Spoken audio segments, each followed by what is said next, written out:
Bonjour à tous et bienvenue pour cette nouvelle vidéo de déballage de Pâques. Cette semaine, le renouveau du cercle brisé et aujourd'hui, les deux cartes de la classe Truand. Alors comme j'ai dit dans les vidéos précédentes, pour les visuels des nouvelles cartes, j'utilise le site Horror Arkham CG Builder, vu que les scans ne sont pas sur ArkhamDB. La première carte, le tarot, c'est le cavalier d'épée. Carte de niveau 3 qui coûte 3 ressources, qui occupe un emplacement de tarot, qui a le trait tarot et qui dit réaction, quand vous devriez réussir un test de compétence, vous gagnez +1 à votre valeur de compétence pour ce test. Vous avez le droit de défausser le cavalier d'épée pour gagner +3 à la place. Réaction, quand la partie débute, si le cavalier d'épée est dans votre main de départ, mettez-le en jeu. Cette carte-là, clairement, elle est à utiliser dans une mécanique de réussite par X ou plus. Donc il y a un certain nombre de cartes, voilà, essentiellement truands, qui ont un effet particulier quand on réussit largement. Le grand classique de la boîte de base, c'est opportuniste. Compétence de niveau 0, un icône libre, à attribuer uniquement lors d'un test de compétence que vous effectuez.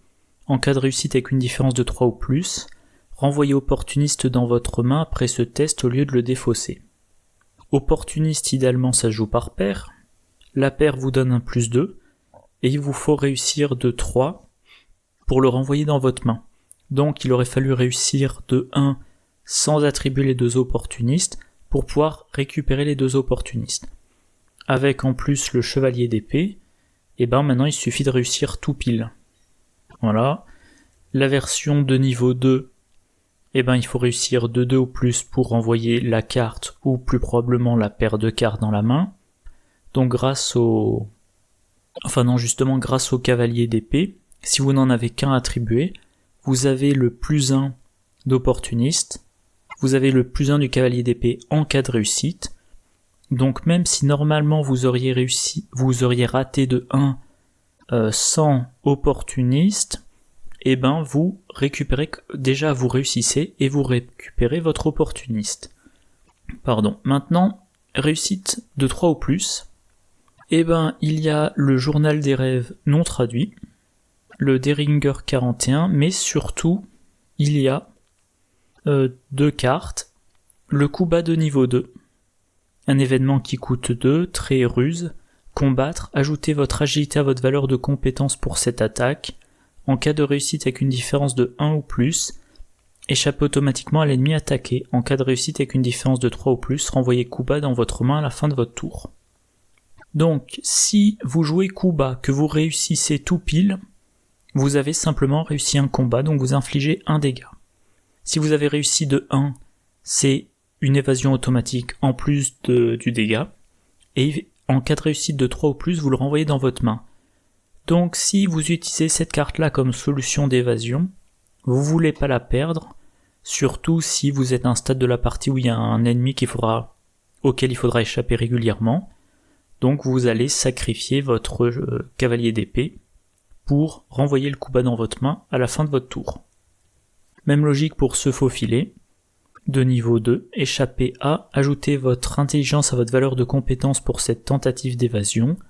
En cas de réussite avec une différence de 1 ou plus, si l'ennemi auquel vous échappez est non élite, il ne se redresse pas lors de la prochaine phase d'entretien. En cas de réussite avec une différence de 3 ou plus, renvoyez ce faufilet dans votre main à la fin de votre tour. Votre carte d'évasion, si tout se passe bien, alors si vous réussissez de 0, grâce au cavalier d'épée, vous réussissez de 1 et l'ennemi ne se redressera pas, en partant du principe qu'il est non élite. Mais également, si vous réussissez de 0, de 1 ou de 2 et que vous savez que vous aurez de nouveau besoin de se faufiler, vous sacrifiez le cavalier d'épée. Là j'ai mis un exemple de deck. Avant l'exemple de deck, une autre carte à mentionner, le fusil à canoncier. Action, dépenser une munition, combattre, et il a 2 munitions. Au lieu des dégâts normaux, cette attaque inflige 1 dégât pour chaque point de réussite, d'un minimum de 1 jusqu'à un maximum de 6. En cas d'échec, il devra infliger des dégâts à un autre investigateur. Cette attaque inflige 1 dégât pour chaque point manquant, d'un minimum de 1 jusqu'à un maximum de 6. Alors ça va être une arme contre les gros ennemis. Donc imaginons que vous arrivez à la fin du scénario. Vous avez votre fusil à canoncier. Vous attribuez un certain nombre de cartes, vous donnez un certain nombre de bonus, et vous êtes parti avec l'objectif de faire 6 dégâts. Et là, vous piochez le pire pion. Je sais pas, vous piochez un -4, si vous jouez en standard, voire un -8 si vous jouez en expert. Ou vous piochez une combinaison du style -2 et pioche un autre pion, puis de nouveau -2 et pioche un autre pion, puis -4, ou je sais pas moi, plusieurs pions maudits. Résultat, vous avez réussi votre action de combat, mais vous faites peu de dégâts.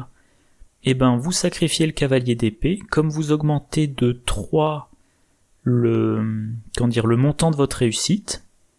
Mettons que vous aviez réussi de 0. Réussir de 0, ça vous faisait infliger 1 dégât. Vous sacrifiez le cavalier d'épée, et ben vous avez en fait réussi de 3, donc vous infligez 3 dégâts. Donc ça peut vous sauver votre attaque de fin de scénario. Et comme je le disais, un exemple de deck, alors j'ai pris un vieux deck que j'avais, je l'ai rapidement modifié, donc voilà, c'est pour ça que j'ai mis à finaliser, mais Winifred Abamok, pour rappel, action rapide. Si 2 cartes non faiblesse différentes que vous contrôlez sont attribuées à ce test de compétence, piochez une carte, limite d'une fois par test. Donc vous êtes incité à attribuer plein de cartes compétences, et donc vous allez avoir plein de bonus. Et du coup, ça vous incite à jouer un deck réussite par X ou plus. Signe des anciens +1 après la fin de ce test, pour chaque groupe de 2 points de réussite, renvoyez dans votre main une carte que vous avez attribuée à ce test. Ça peut, si tout se passe bien, vous permettre de récupérer dans votre main toutes les cartes attribuées. Et donc voilà, on a ce deck-là. Pendentif lunaire, dont je parlerai dans une autre vidéo, qui vous permet d'avoir 2 tarots. Le cavalier d'épée en double, donc si vous réussissez tout pile, ça vous fait une réussite de 2. On a Lola Santiago, +1 en intelligence, +1 en agilité. Ça augmente les chances d'avoir des réussites larges. Outil de crochetage, on enquête à 8, si on a Lola Santiago en jeu, on enquête de 10, donc on réussit facilement de beaucoup. Étui à cigarette porte-bonheur de niveau 3, par point de réussite, on tutore... si on réussit de X, on tutore une carte parmi X. Quoi d'autre? Dérobé, c'est une enquête à l'agilité, on réussit 2 indices supplémentaires dans le lieu, donc en fait en une enquête on trouve 3 indices. Si on réussit de 2 ou plus, donc si on réussit tout pile et qu'on rajoute 2 avec les 2 copies de cavalier d'épée, j'ai perdu la ligne, on renvoie la carte dans la main à la fin du tour. Manœuvre audacieuse, alors dans ce deck là, c'est peut-être pas très utile, mais voilà, imaginons je réussis tout pile de 0. Avec les 2 copies de cavalier d'épée, c'est en fait une réussite de 2, avec manœuvre audacieuse, c'est en fait une réussite de 4. Donc avec l'étui à cigarette, je tutore une carte parmi 4. Voilà, planque pour avoir des provisions pour les lampes torches. Lampe torche, ça diminue la valeur occulte. Donc on a plus de chances de réussir largement. Qu'est-ce qu'on a d'autre? Casse-cou, on va on attribue casse-cou, ça nous fait attribuer une autre compétence. Élan, si on réussit de X le test de compétence, on diminue de X la difficulté du prochain test. Donc on commence par faire un test facile, par exemple une évasion, et si on réussit largement, peut-être que ça nous permet pour l'action d'attaque d'avoir une réussite automatique, sauf si on pioche l'échec automatique. Et là, on peut demander au joueur qui joue Tony d'attribuer un coup vicieux en disant c'est une attaque garantie, donc profites-en. Et voilà, sinon, courage inattendu, ça s'attribue à n'importe quel test, c'est notamment pour les tests de volonté. Dextérité, si on réussit de 2, on pioche 2 cartes. Opportuniste, le classique. Perception. Voilà, présence d'esprit, si on réussit de 2 ou plus, on gagne une action. Et voilà. Donc un deck spécialisé en enquête, pas bien compliqué. On enquête une fois par round avec outil de crochetage, on enquête avec lampe torche. La valeur occulte est diminuée de 2. On profite que la valeur occulte est diminuée de 2 pour acheter un indice avec Lola Santiago. Quand on fait un test, on part du principe, si on joue en standard, qu'on va piocher un -2 en début de campagne, ou un -3 en fin de campagne. On mise des ressources avec Grégory Gris. On a de bonnes chances de réussir sa mise, si on n'est pas trop gourmand. Donc ça fournit des ressources. Les ressources vont par exemple payer rapport des services de renseignement quand vraiment l'enquête est trop dure, ou qu'on peut pas enquêter. Ou ça peut permettre de payer dérobé pour avoir les indices 3 par 3, notamment quand on arrive à la fin du scénario et qu'on est dans un lieu avec, je sais pas moi par exemple, 3 indices par investigateur, ou un scénario qui dit vous prenez tous les indices en jeu et vous les mettez à cet endroit-là et maintenant faut tout prendre. Enfin voilà. Bon, moi ça fait longtemps que j'ai plus joué des decks de type réussite par X ou plus, donc le cavalier d'épée. Je ne l'ai pas encore sorti, mais sur le papier c'est une carte très intéressante. La deuxième carte, c'est Relation influente de niveau 3. Un soutien qui coûte 2, trait état, limite de 1 par investigateur, action rapide inclinée relation influente, vous gagnez +1 à votre valeur de compétence pour ce test pour chaque groupe de 4 ressources que vous possédez. Action rapide, dépensez 2 ressources, redressez relation influente, limite d'une fois par round. La version de niveau 0, même coût, même limite, et on avait un bonus de +1 par groupe de 5 ressources, et on n'avait pas la possibilité de redresser. Donc avant, avec 5 ressources, on avait +1. Il fallait atteindre la 10e ressource pour avoir +2, tandis que maintenant c'est la 8e ressource. Il fallait atteindre la 15e pour avoir un +3, maintenant c'est la 12e. Donc, là où avant avec 15 ressources on avait un +3, maintenant il suffit d'une 16e ressource, on passe au +4. Et avec 20 ressources, on passe du +4 au +5, ce qui est quand même un énorme bonus. Alors, relation influente, moi je l'ai beaucoup joué dans des decks Tony Morgan, notamment contre le cercle brisé. Or, Tony Morgan, il a 2 en volonté, et le cercle brisé fait faire beaucoup de tests de volonté, et évidemment j'avais d'autres cartes dans le deck, mais je n'avais pas trop de problèmes de volonté, parce que je savais qu'à chaque round, j'avais relation influente pour lui donner un bonus sur son test de volonté. Et s'il en avait pas besoin, le bonus servait pour lui garantir, pour augmenter significativement ses chances de réussir une attaque, ou si c'était pas nécessaire pour les attaques, ça faisait que son 3 en intelligence lui donnait de bonnes chances de trouver un indice dans un lieu à valeur occulte de 3 voire de 4.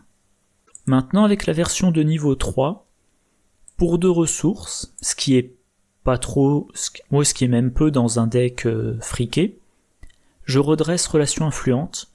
Donc maintenant, je peux utiliser la carte dans un round à la fois comme défense contre le deck de rencontre, contre les tests de volonté typiquement, vu que les truands c'est leur faiblesse, et en plus, je peux redresser la carte pour l'utiliser, on va dire offensivement, un test de combat, ou un test d'enquête pour avancer dans le deck Act, donc une carte vraiment géniale.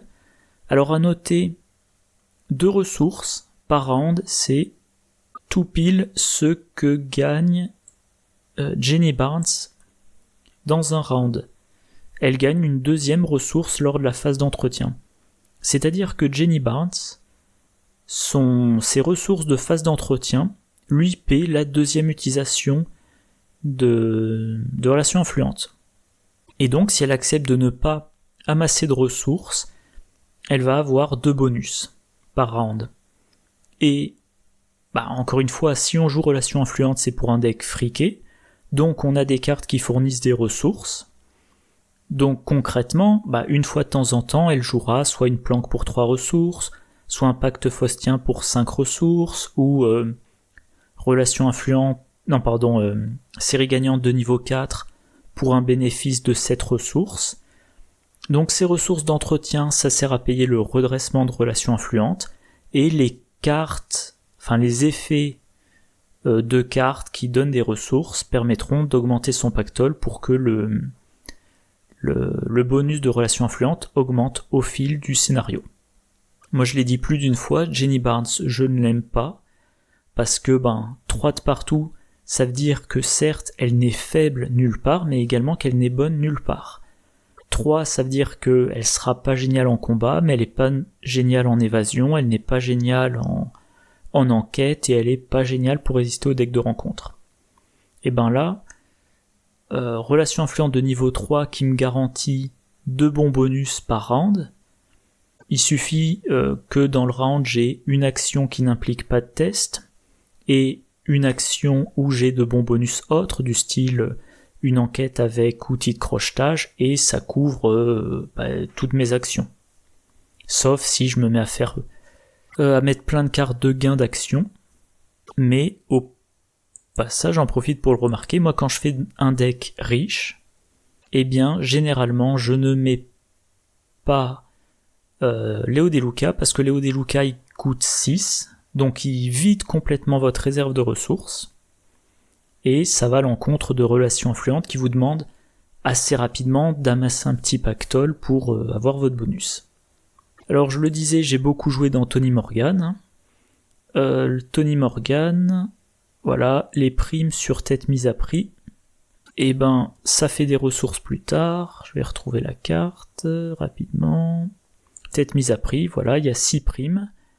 Après qu'un ennemi est entré en jeu, déplacez 1 à 3 primes de tête mise à prix vers cet ennemi jusqu'à un maximum égal à la vie de cet ennemi, forcé, après avoir vaincu un ennemi avec au moins une prime sur lui, déplacez ces primes vers votre réserve de ressources en tant que ressources.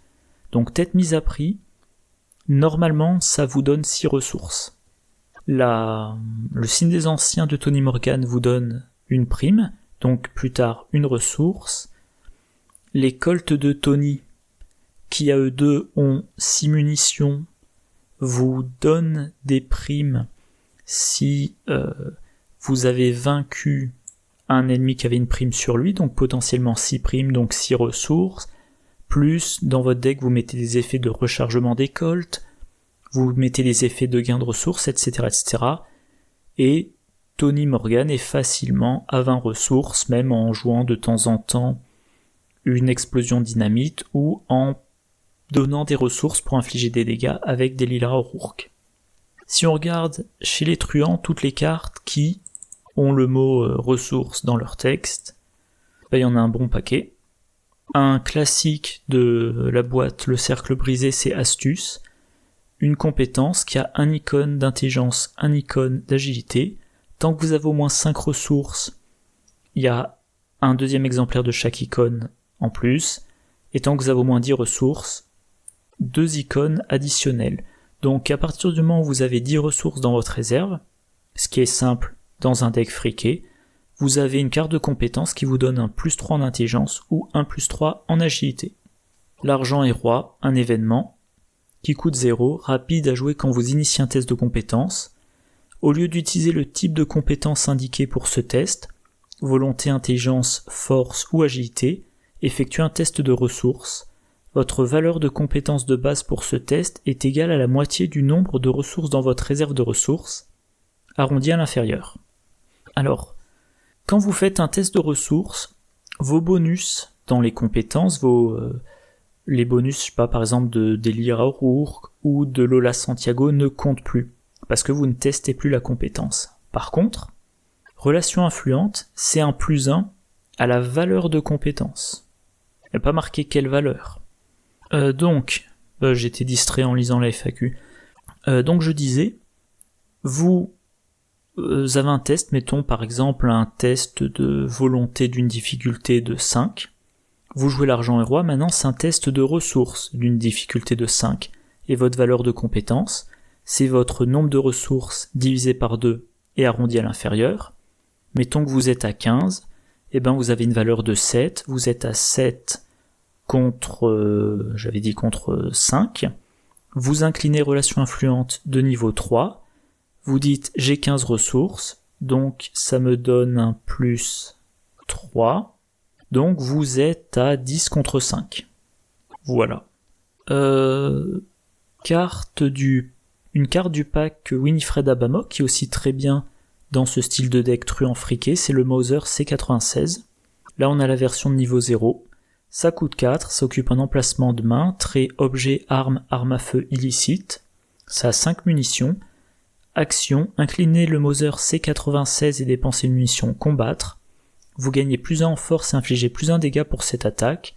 En cas de réussite avec une différence de 2 ou plus, soit vous redressez le Mauser, soit vous gagnez une ressource. Donc là l'idée, c'est d'attaquer avec le Mauser, d'avoir une valeur de force assez élevée pour réussir de 2. Bien évidemment, si vous devez continuer le combat, vous redressez le Mauser. Mais si vous avez vaincu votre ennemi, vous laissez le Mauser incliné, vous prenez une ressource. Donc dans la situation idéale, vous avez investi 4 ressources dans le Mauser et il vous en rapporte 5. Dans la situation idéale. La version de niveau 2, elle coûte une ressource de moins. Au lieu de vous donner un plus 1, elle vous donne un plus 2, donc elle vous donne le bonus dont vous avez besoin pour réussir de 2. On va dire ça comme ça. Si on réussit de 2, c'est redressement ou une ressource, et si on réussit de 4, c'est redressement et une ressource. Alors, un investigateur avec lequel on peut envisager relation influente, c'est aussi Preston Fairmont, voilà le truand friqué par excellence, on va dire. Qu'est-ce qu'il a de particulier ? Chaque fois que vous gagnez au moins une ressource par un effet de carte, placez ces ressources sur l'héritage familial, au lieu de les mettre dans votre réserve de ressources. Signe des anciens, plus 0, vous avez le droit de dépenser 2 ressources pour réussir automatiquement à la place. Bon, son héritage, c'est un permanent. Action, déplacer toutes les ressources de cette carte vers votre réserve de ressources, forcé. Quand votre tour débute, placez 4 ressources, prises dans la réserve de pions sur cette carte. Les ressources sur cette carte peuvent être dépensées comme si elles étaient dans votre réserve de ressources. Défaussez toutes les ressources de cette carte à la fin de votre tour. Donc, Preston, en gros, il a 4 ressources en plus par round, mais il les a qu'au début de son tour, et à la fin de son tour, il défausse tout ce qu'il n'a pas utilisé. Déjà, première remarque, Preston qui a un de partout, pendant la phase du mythe, il n'a pas les ressources sur l'héritage, il n'a que les ressources dans sa réserve, donc les gens qui font un deck de style Preston Fairmont pauvre, et qui volontairement ne gardent aucune ressource dans la réserve de ressources, pendant la phase de mythe, doivent se débrouiller avec le 1 de volonté de base de Preston et le plus 1 de cacher son jeu. Relation influente donne un bonus à n'importe quel moment. Donc Preston, il a son 1 de volonté, il doit faire un test de volonté, difficulté 3 ou 5. S'il a une quantité conséquente de ressources, relation influente lui donnera un gros bonus et lui augmentera sa résistance pendant la phase de mythe. Et l'héritage familial, on va dépenser les ressources qu'il y a dessus à chaque round. Donc dès que Preston a besoin de dépenser des ressources, il prend les ressources de l'héritage familial et il économise les ressources qu'il y a dans sa réserve, et ce qui fait que chaque phase d'entretien, normalement il a plus une ressource, et petit à petit, le bonus de relation influente augmente.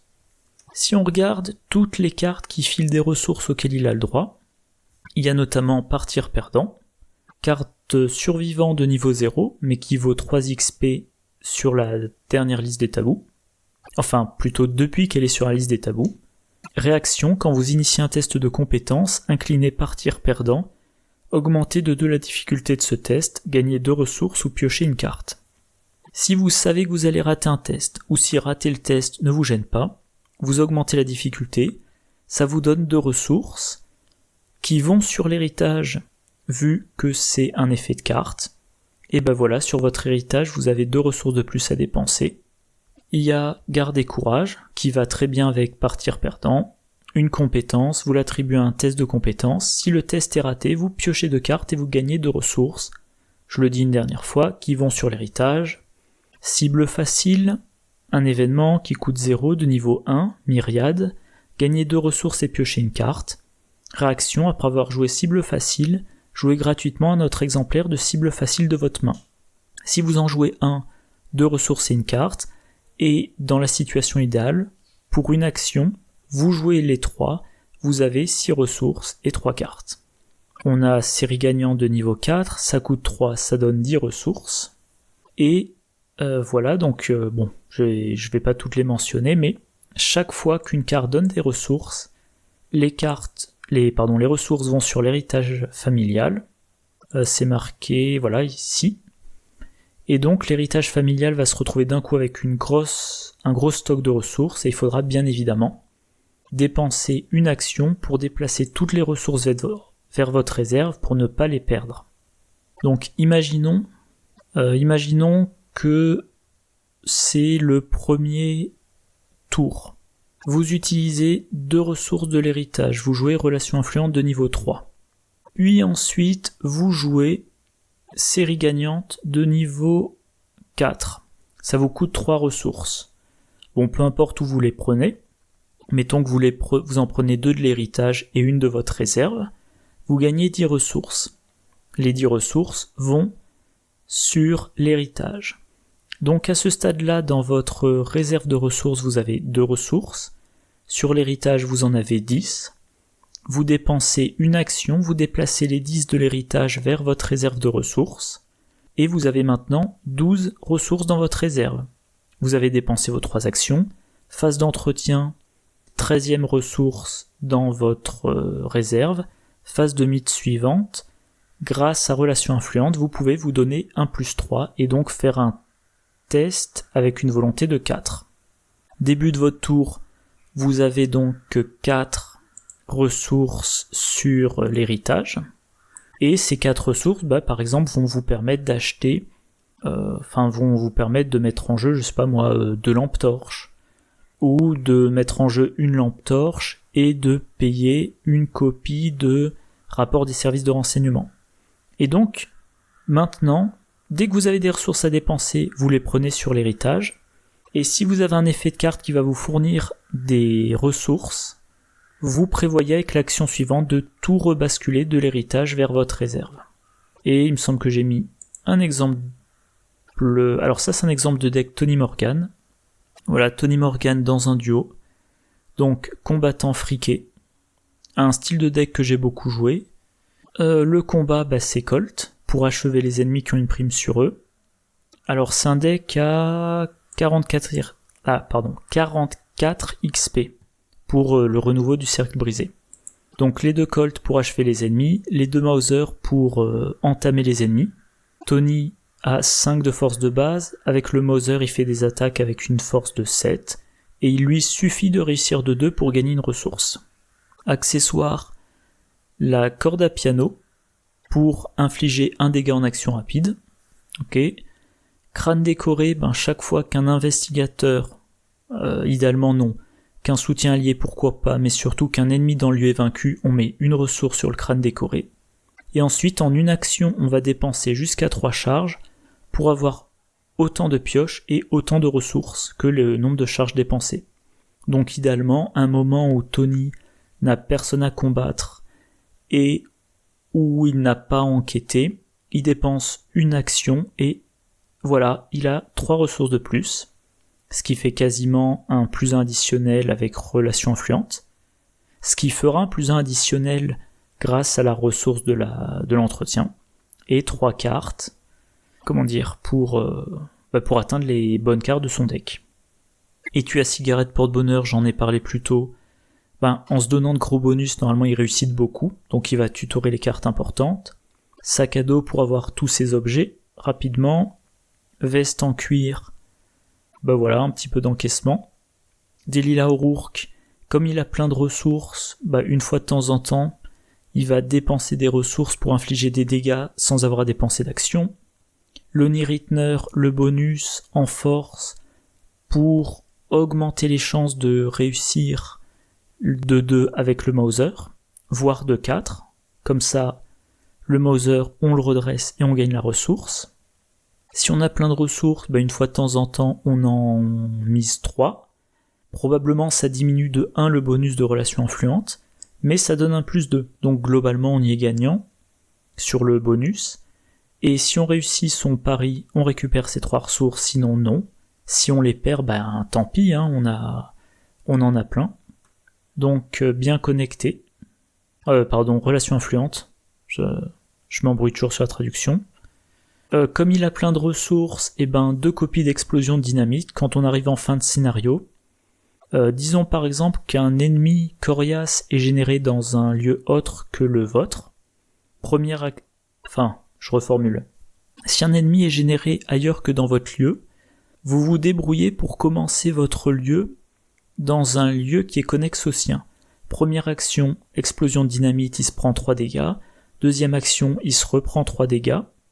Et troisième action, vous sortez du lieu pour ne pas